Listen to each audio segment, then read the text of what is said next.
Today is the last day of the National Eating Disorders Awareness Week, and I was watching a video that teaches about the warning signs of eating disorders, and the Awareness Week is hosted by the National Eating Disorders Association. One thing that resonated with me is self-perception. So the doctors and physicians and therapists on the video, one of the things they said that was a warning sign for eating disorders is how the victim views themselves and how that affects their self-perception. Now, I'll be the first person to say eating disorders is something that many people face, many young men, young women, people from all different backgrounds suffer through.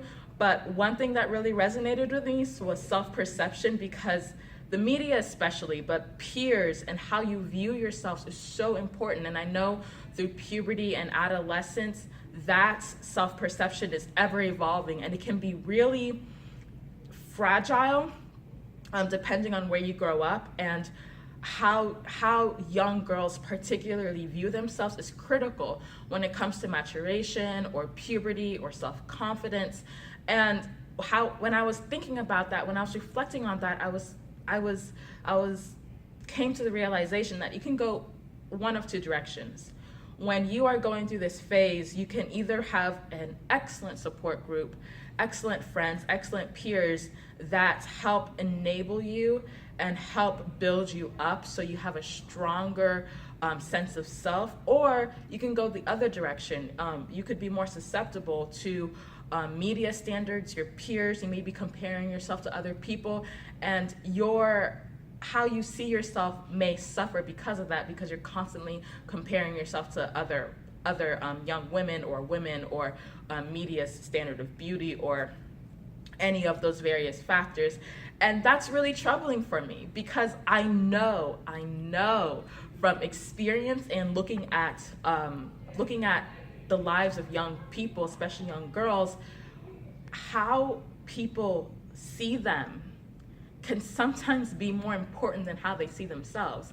They allow the loudest voices, that being the voices of the media or TV or the radio or whatever they use to inform themselves, dictate how they see themselves, what beauty is, what normal is, and that can be very, very dangerous. So what the video was explaining was self-perception, like the thoughts you have in your head, is oftentimes the first step to an eating disorder. And eating disorders, even though they affect your physical body, it is a mental illness because it starts with the mind.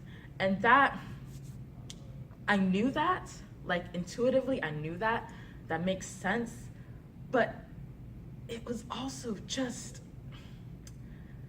it depressed me, because an eating disorder affects not only your mind but your body to an extreme extent. Like, it can change everything from your development to young adulthood, older adulthood. Like, it can affect your whole life, and it starts with literally the thoughts in your head, and it could either go one way or the other. And it hurts me, because I know that young women and girls are bombarded with all these many times conflicting messages of what is normal, what is right, what is beautiful, what is ugly, and they internalize that.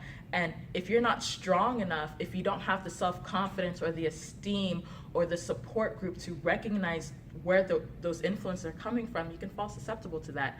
And that little seed of I'm not pretty, or I'm not smart enough, or I need to be taller, or I have too much acne, or X, Y, Z, can manifest itself into a mental illness, which can affect your physical health, your mental health, and just ruin everything.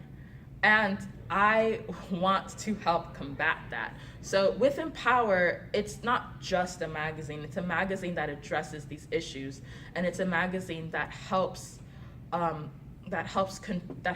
fight back against these negative message of what you should be or what you shouldn't be, and just helps bring positivity. I hope that when young girls read this magazine, they see that these are the values that add up to what a young woman or what an adult woman should and can be.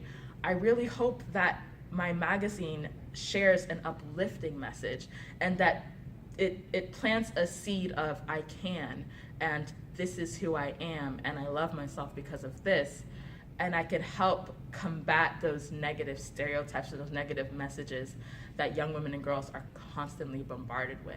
So today is the last day of the National Eating Disorders Awareness Week, and I encourage all of you to visit National Eating Disorders Association to learn more about the different signs of eating disorders, and also visit empowergirls.net to learn more about the magazine and when it will be published and stuff that's going on with this organization. Thank you all for your support.